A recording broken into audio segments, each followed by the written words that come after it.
नमस्कार, मैं हूं आपके साथ अली मतर। अपना बिहार में खबरों की शुरुआत करते हैं। समाज सुधार अभियान के तहत सीएम नीतीश कुमार आज बेगूसराय में जीविका दीदियों को संबोधित किए। सीएम ने सामाजिक कुरीतियों से लड़ने का संकल्प दिलाया, वहीं समाज के सभी लोगों को मिलजुल कर रहने की नसीहत भी दी। सीएम ने कहा कि आपस में लोग झगड़ा नहीं करें, कुछ लोग आपस में झगड़ा लगाने का काम करते हैं, इससे बिहार के विकास का काम रुक जाएगा। इसलिए आपस में एकजुटता बनाए रखना जरूरी है। आपस में झगड़ा नहीं करना चाहिए, एक दूसरे के प्रति प्रेम का और भाईचारे का भाव रखना चाहिए। कोई भी जात हो, कोई भी धर्म का लोग हो, सब एक दूसरे के साथ प्रेम और भाईचारे का माहौल रखें, बिना मतलब का झगड़ा न करें और मिल करके चलेंगे, समाज आगे बढ़ेगा। अगर आपस का झगड़ा होगा तो जितना भी विकास का काम हुआ है उस विकास का काम नहीं रहेगा। अगर आपस में झगड़ा होगा, कांड की कोई गड़बड़ी होगी तो कितना भी आप जाने आने का रास्ता बनाए हुए हैं वो सब बेकार हो जाएगा। और रवि एस नारायण हमारे साथ फोन पर जुड़े हुए हैं। रवि, आपसे जानना चाहेंगे, सीएम नीतीश कुमार ने आज आपस में भाईचारा बनाए रखने का संदेश दिया, क्या यह संदेश इशारों इशारों में कुछ और कहता है? निश्चित रूप से आज समाज सुधार अभियान के तहत बेगूसराय में नीतीश कुमार ने जिस ढंग से ये अपनी बातें रखी, उसमें निश्चित रूप से कहा जा सकता है कि इशारों में उन्होंने एक बड़ी बात कही है, क्योंकि जिस ढंग से लगातार बीजेपी और जदयू के बीच लगातार जो बयानबाजियां तेजी से चल रही हैं, या फिर खासकर कहें कि पिछले दिनों जिस ढंग से हरिभूषण बचौल ने अल्पसंख्यकों को लेकर के जो एक बड़ा बयान दिया है, उस पे बीजेपी के जो आला नेता हैं, प्रदेश अध्यक्ष, वो खुद नाराजगी जता चुके हैं कि ऐसा बयान जो है आपस में नहीं देने की जरूरत है जिससे माहौल खराब हो। और माना जा रहा है कि नीतीश कुमार इशारों में यही बातें कही है कि कोई भी ऐसी बातें ना कहें आपस में लोग, जिससे आपसी सद्भावना जो है वो खराब हो, क्योंकि जो विकास के कार्य किए जा रहे हैं वो प्रभावित होता है। एक ही सरकार में सारे लोग शामिल हैं और अगर आपस में ही बयानबाजियां ऐसी होंगी तो निश्चित रूप से विकास का जो काम है वो प्रभावित होगा। और नीतीश कुमार ने मंच से सीधे शब्दों में ये अपनी बातें रखी हैं। जी रवि, एक बात और है कि जिस तरीके से नीतीश कुमार एक तरफ शराबबंदी को लेकर सख्ती दिखा रहे हैं, हेलीकॉप्टर से शराब माफियाओं पर नजर रखी जा रही है, ड्रोन का इस्तेमाल किया जा रहा है, वहीं नीतीश कुमार खुद जगह जगह जाकर एक संदेश देने की कोशिश कर रहे हैं कि किस तरह से समाज को सुधारा जा सकता है। जमीनी स्तर पर कितना इसका असर दिख रहा है? देखिए, नीतीश कुमार ने जो समाज सुधार अभियान की शुरुआत की है और इसमें कोई संदेश नहीं कि इसका जो असर है वो बड़े पैमाने पर बिहार में देखा जा रहा है, क्योंकि शराबबंदी की मुहिम जिस ढंग से शुरू की है नीतीश कुमार ने, और कई बार इस पर सवाल भी खड़े होते रहे, कहीं से जहरीली शराब से मौतें भी होती रही है, लेकिन उस सारी बातों को छोड़ते हुए इस पर मजबूती से नीतीश कुमार लगे हुए हैं और हर जगह पे समाज अभियान के तहत जो है, समाज सुधार अभियान के तहत न सिर्फ शराबबंदी को लेकर के जीविका दीदियों को प्रोत्साहित कर रहे हैं, बल्कि दहेज प्रथा को लेकर के या बाल विवाह को लेकर के लगातार जो है वो जागरूकता फैला रहे हैं। चलिए, बिल्कुल समाज सुधार अभियान के वजह से या फिर यूं कहें इसके जरिए कई तरह के सामाजिक संदेश दे रहे हैं सीएम नीतीश कुमार। बहुत बहुत शुक्रिया आपका तमाम जानकारी देने के लिए। अपने नेताओं के विवादित बयान पर बीजेपी सख्त हो गई है। बीजेपी ने विधायक हरिभूषण ठाकुर बिचौल के बयान से किनारा कर लिया है। पार्टी ने विधायकों और नेताओं को ऐसे बयानों से बचने की सलाह दी है। हरिभूषण ठाकुर बिचौल ने कहा था कि मुसलमानों से उनके मतदान के अधिकार को छीन लेना चाहिए। हरिभूषण ठाकुर बिचौल के उस बयान को सुनिए। स्वतंत्र से ले लिए, उनको तो जो भी सुख सुविधा है सब वापस ले ले, यहाँ रहे तो अपना दूसरे स्तर के नागरिकता की तरह रहे। जब वो धर्म के नाम पर देश ले लिए तो कृपा पर रह रहे हैं। मैं तो मांग करता हूं कि इन लोगों का, सारे लोगों का वोट राइट खत्म कर दिया जाए। और बचौल के बयान पर जब विवाद बढ़ा तो बीजेपी के प्रदेश अध्यक्ष डॉक्टर संजय जायसवाल ने फेसबुक पर एक पोस्ट लिखा और पार्टी नेताओं को सख्त संदेश दिया कि इस तरह की बयानबाजी का पार्टी समर्थन नहीं करती है। बोलने की आजादी की आड़ में बेलगाम बयान देना फैशन सा चला है। दुर्भाग्य से विपक्षी दलों द्वारा शुरू किए गए इस ट्रेंड के शिकार कुछ पक्ष वाले भी हो गए हैं। इस स्थिति को विशेषकर भाजपा में किसी भी कीमत पर स्वीकार नहीं किया जा सकता। दरअसल बीजेपी विधायक हरिभूषण ठाकुर बिचौल ने एआईएमआईएम विधायक अख्तरुल ईमान के आबादी के हिसाब से अधिकार दिए जाने की मांग पर अपनी प्रतिक्रिया दी थी। अख्तरुल ईमान ने कहा था कि अल्पसंख्यक की हैसियत से मुसलमानों को कुछ नहीं मिल रहा है। अल्पसंख्यक मिनिस्ट्री बनी है, लेकिन अकलियतों का शोषण हुआ है, दोहन हुआ है, पढ़ाई लिखाई नौकरी कारोबार सब में इसको नज़रअंदाज किया गया है और धोखा देने के लिए सिर्फ अल्पसंख्यक आयोग अल्पसंख्यक मंत्रालय बना दिया गया है।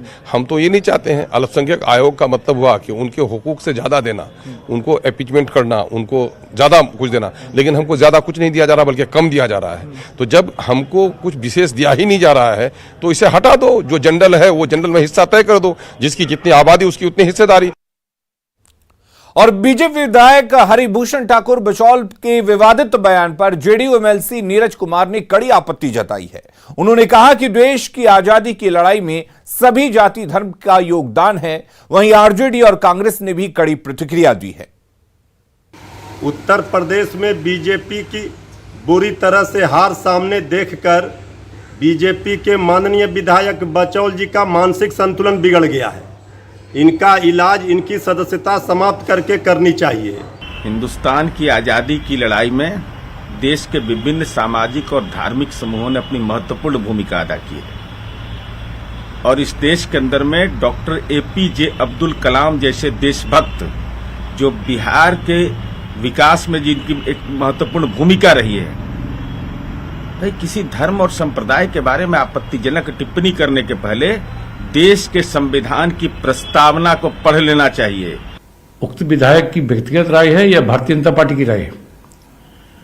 ऐसे बयानों से समाज में अनावश्यक रूप से एक विवाद खड़ा होता है और एक वर्ग विशेष को लेकर चिंता प्रकट होने लगती है।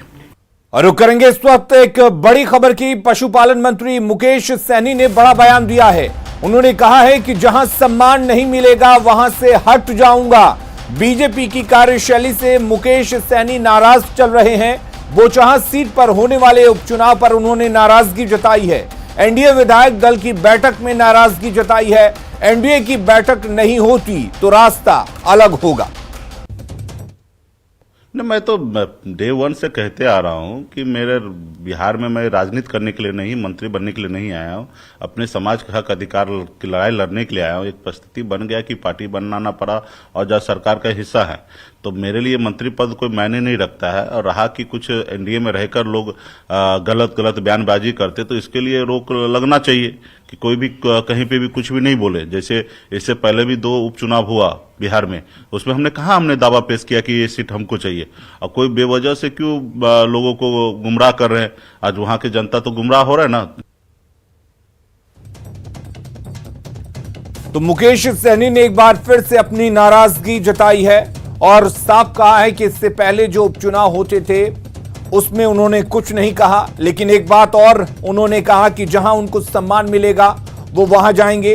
दरअसल हाल के दिनों में पशुपालन मंत्री मुकेश सहनी ने कई ऐसे बयान दिए हैं जिससे उनकी नाराजगी साफ झलकती है।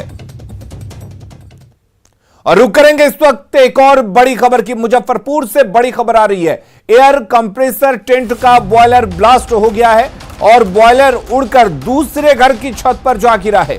ब्लास्ट में 3 मकान क्षतिग्रस्त हो गए हैं। मनियारी थाना के विशुनपुर गिद्दा गांव की यह घटना है। हालांकि राहत की बात यह है कि इसमें कोई हताहत नहीं हुआ है। किसी के भी हताहत होने की सूचना नहीं है। आपको बता दें कि यह फैक्ट्री घर में चलती थी और इस दुर्घटना के बाद, इस हादसे के बाद से मालिक फरार बताया जा रहा है।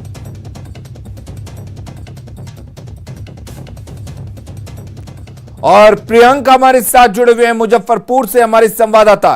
प्रियंक, आखिर कैसे यह हादसा हुआ है और फिलहाल क्या कुछ स्थिति है? जी, यहाँ पर जो हादसे की खबर आई है तो ये जो एयर कंप्रेसर टैंक है, प्लास्टिक बोतल फैक्ट्री बनाती थी, जो प्लास्टिक बोतल की फैक्ट्री है, उसी का एयर कंप्रेसर टैंक जो है वो फट फट गया है। लगातार काम चल रहा था और कई स्थानीय लोग इससे नाराज भी थे कि दिन रात यहाँ पे काम चल रहा था और हालांकि घनी आबादी वाले क्षेत्र में ये एक घर में ही फैक्ट्री चल रहा था, तो इसको लेकर लोग काफी डरे हुए थे, पहले से भी थे। लेकिन जिस तरीके से अचानक आज ये ब्लास्ट की घटना हुई है तो लोग काफी डरे हुए हैं। हालांकि ये जो खबर है कि जो फैक्ट्री मालिक है वह फरार है, जो घनश्याम शर्मा है, अरुण शर्मा है, जो प्रियंक, ये फैक्ट्री एक घर में चल रही थी, आसपास के लोग नाराजगी जता चुके थे, लेकिन क्या इसकी खबर प्रशासन के पास नहीं थी? स्थानीय थाने को कभी इसकी शिकायत नहीं दी गई कि इस तरह की फैक्ट्री घर में चलाई जाती है, कभी भी कोई हादसा हो सकता है? स्थानीय लोग जब भी इसकी शिकायत करना चाहते थे, जब भी इस बात को लेकर सवाल उठाते थे, तो स्थानीय लोगों ने हमारे कैमरे पर ही रिकॉर्डिंग के वक्त उन्होंने बताया है कि उन्हें धमकी भी मिलती थी और देख लेने की भी बात कही जाती थी कि अगर इस तरह की चीजें अगर कोई इसमें आपत्ति जताएगा तो उन्हें देख लेंगे, इस तरह की भी बातें सामने आती थी। तो स्थानीय लोग डरते थे, कुछ विशेष नहीं कहते थे, लेकिन अंदर ही अंदर जब से बॉयलर विस्फोट हुआ था उसके बाद से लोग काफी डरे हुए थे कि एक घनी आबादी क्षेत्र में इस तरह की फैक्ट्री चल रही है जहां पर एयर कंप्रेसर टैंक जैसे मशीन जो है वो उसका इस्तेमाल किया जा रहा है। और जो डर था वो आखिर वो हो ही गया और आज वह टैंक जो है फटा है और उसका एक बड़ा सा हिस्सा एक पड़ोस के घर में गिरा है और वो कई दीवारों को तोड़ते हुए वो हिस्सा वहां पर गिरा है, जिससे हालांकि राहत की बात है कि कोई इसमें हताहत नहीं हुआ है, क्योंकि ब्लास्ट से पहले जो है वो मशीन बहुत तेज आवाज होने लगा था, जिससे स्थानीय लोग जो है वो वहां से भागने लगे थे। जी,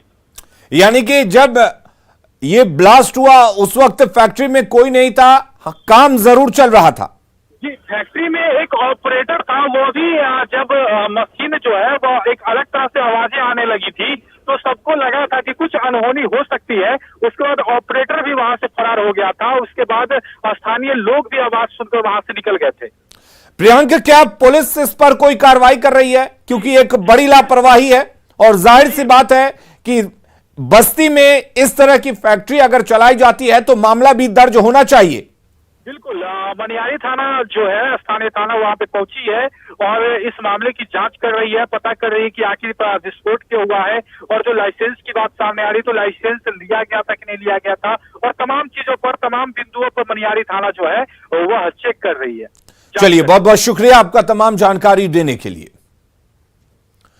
और रुक करेंगे इस वक्त एक और बड़ी खबर की। अररिया से बड़ी खबर आ रही है जहां पर गुटखा कारोबारी से लाखों रुपए की लूट हुई है।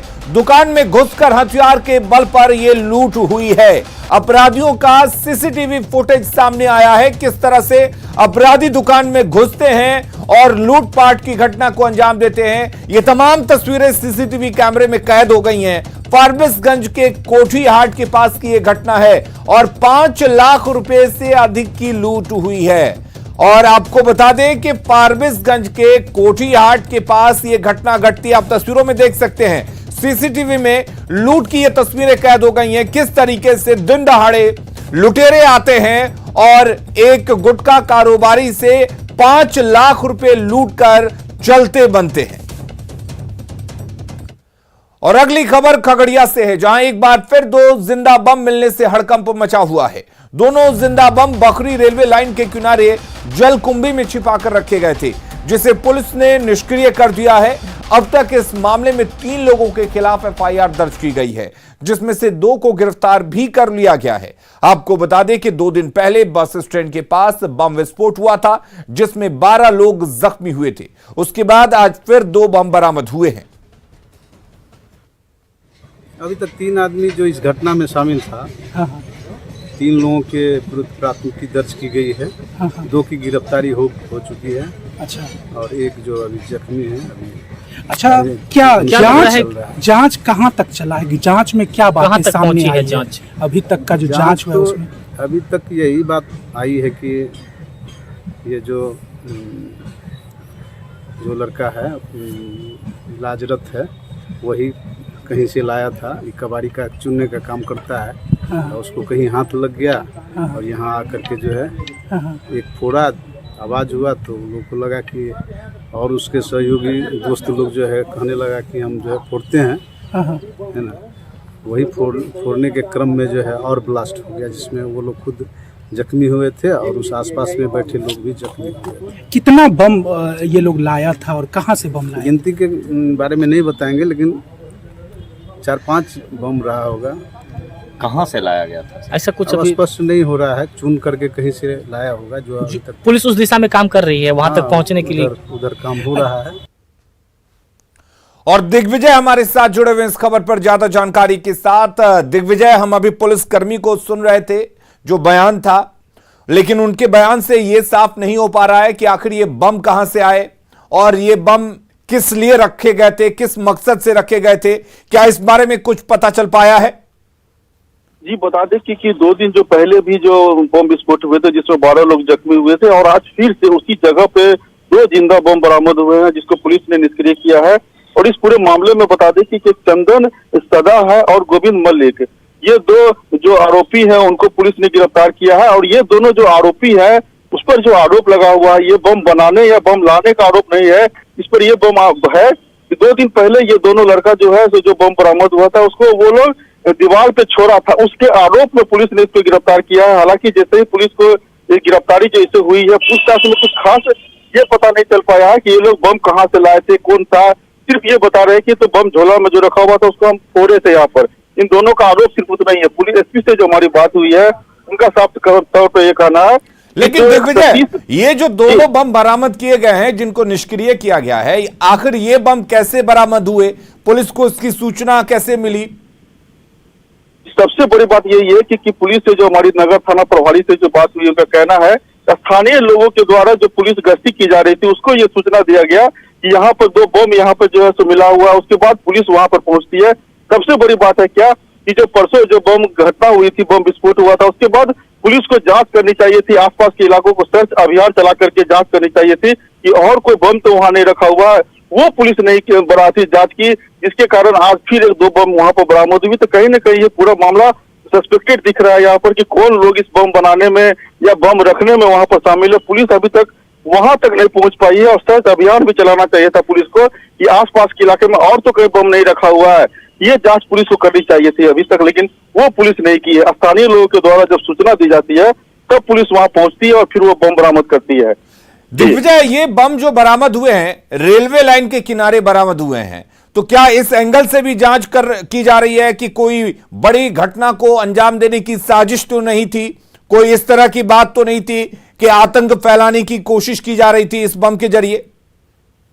जी, पुलिस को इस मकसद से भी और इस बात को भी तलाशनी चाहिए कि आखिर वहां जो बम बरामद हुआ है, और 2 दिन पहले भी जो बरामद हुआ था, वो लोग रेलवे के किनारे जो स्लीपर है वहां पर ये लोग बम फोड़े थे। तो ये बम आखिर आया कहां से, वहां पे जो जलकुंभी है वहां पर छुपा करके रखा हुआ था कि किस मकसद से वहां पर रखा हुआ था, ये पुलिस के तफ्तीश की बात बताई जा रही है। लेकिन अभी तक यह स्पष्ट नहीं हो पाया है कि आखिर बम लाने वाले कौन थे, किस मकसद से वहां पर वो बम रखे हुए थे। चूंकि रेलवे लाइन है, वहां पर ऑटर सिग्नल है, वहां पर हो सकता है कि किसी बड़ी घटना को अंजाम देने के मकसद से भी वहां पर बम रखा हुआ था। फिर 2 बम जैसे ही मिला है तो ये कहीं न कहीं पूरा मामला एक तरह से ये जांच का विषय बनता है कि आखिर कौन लोग इस घटना में शामिल है, बार बार वहां पर ये बम क्यों मिल रहा है, वहां पर कौन लोग वहां पर बम रख रहे हैं। तो ये पुलिस की तफ्तीश की विषय है। जी चलिए, बहुत बहुत शुक्रिया दिग्विजय आपका तमाम जानकारी देने के लिए।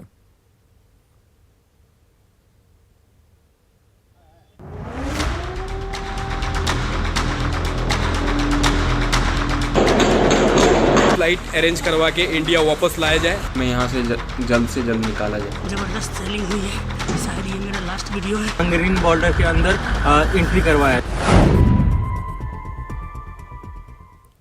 और यूक्रेन संकट पर बड़ी खबर है। रोमानिया से एयर इंडिया का विमान रवाना हो चुका है। छात्रों को लेकर मुंबई के लिए यह विमान रवाना हुआ है।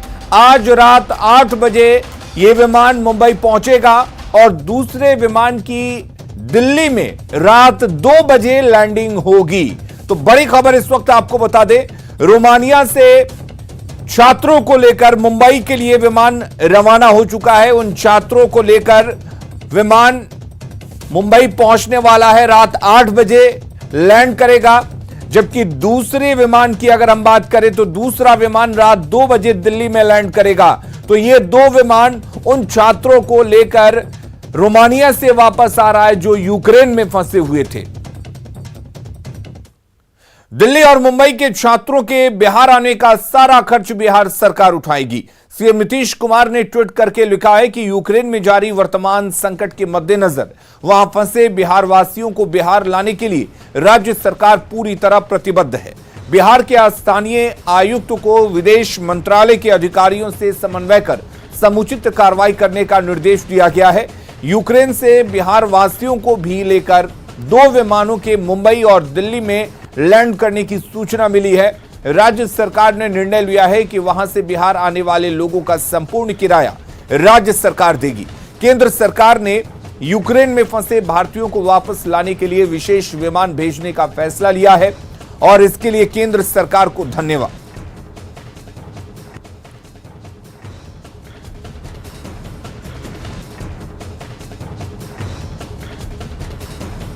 तो रूसी हमले से यूक्रेन में भारी तबाही मची है। हर तरफ से तबाही की तस्वीरें सामने आ रही हैं। युद्ध विमान बमबारी कर रहे हैं, टैंक गोले बरसा रहे हैं, मिसाइलें दागी जा रही हैं। युद्ध की विभीषिका में मानवता झुलस रही है। हर तरफ हाहाकार मचा हुआ है। बंकर में छुपे हुए लोग दहशत के साए में जी रहे हैं। तस्वीरें आपके सामने हैं। लगातार न्यूज 18 के पास ऐसी एक्सक्लूसिव तस्वीरें आ रही हैं।